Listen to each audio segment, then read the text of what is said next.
रानो चिड़िया ने घर नहीं बनाया, वो बारिश में भीग रही है। वो दूसरे जंगल में मेला देखने गई थी और जब वो वापस आई तो उसने देखा कि उसके जंगल में बहुत तेज बारिश हो रही है। वो फैसला करती है कि वो अपने दोस्तों से मदद मांगेगी और फिर वो बहुत तेजी से उड़ती है।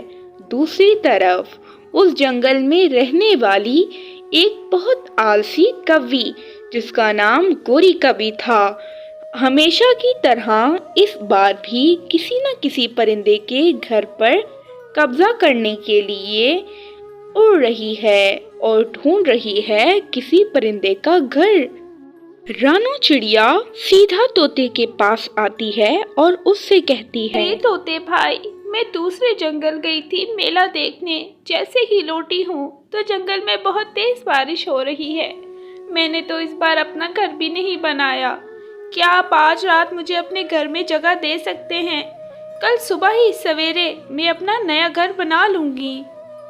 चिड़िया इस तरह तोते से मिन्नत करती है और तोता उसकी ये सारी बातें सुनने के बाद कहता है, अरे रानो चिड़िया, तुम्हें तो पता है ना कि मेरा घर कितना छोटा है।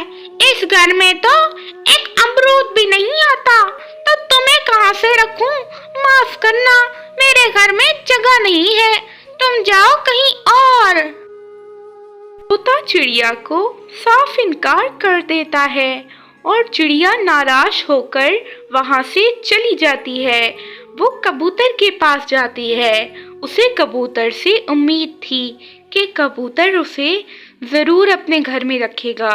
वो कबूतर से कहती है, कबूतर भाई, मैं दूसरे जंगल मेला देखने गई हुई थी।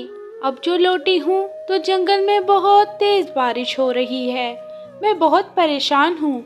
मैंने इस बार अपना घर नहीं बनाया। मैं तोते के पास भी गई थी मदद मांगने के लिए, लेकिन उसने तो साफ इनकार कर दिया।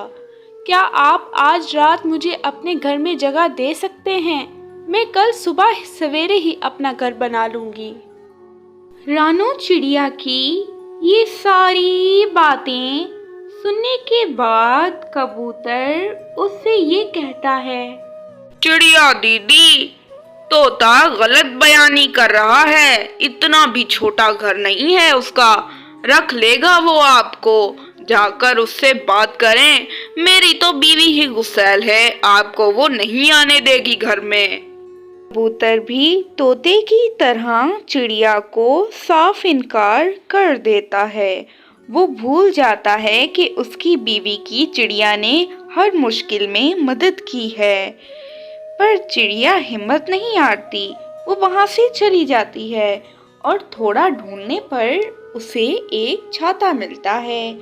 वो छाते को लेकर बैठ जाती है और फिर गोरी कौवी फौरन से आकर चिड़िया से ऐसा कहती है, अरे चोर चिड़िया, तो तूने मेरा छाता चुराया है।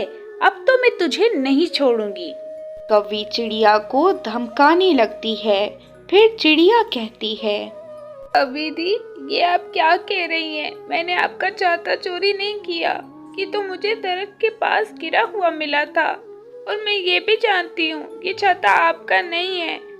आप मुझ पर इल्जाम क्यों लगा रही हैं? गोरी कौवी चिड़िया की एक नहीं सुनती और चिड़िया को खूब सुनाती है और तो और उससे वो छाता भी छीन लेती है। छाता छीनने के बाद गोरी कौवी छाते को लेकर वहां से चली जाती है। गोरी कौवी एक जगह पर छाता रखती है और उसके नीचे बैठ जाती है। दूसरी तरफ चिड़िया बहुत मेहनत करती है और मेहनत करके काफी देर के बाद अपना एक पक्का घोंसला बना लेती है, जो बारिश से उसे महफूज रख सकता था। बस अब क्या था, दूसरी तरफ गोरी कौवी के पास एक चील आ जाती है। क्योंकि वो छाता दरअसल इसी चील का था। वो बहुत गुस्से में आ जाती है कवि के पास वो छाता देखकर। वो कहती है, अच्छा, तो यहाँ पर है छाता चोर।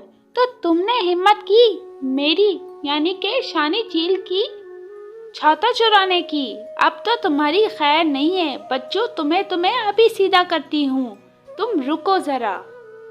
अब क्या था, अब गोरी कवि की सारी हड्डियां वो चील मार मार कर तोड़ देती है और जिंदगी भर के लिए गोरी कवि को शानी नाम याद रह जाता है।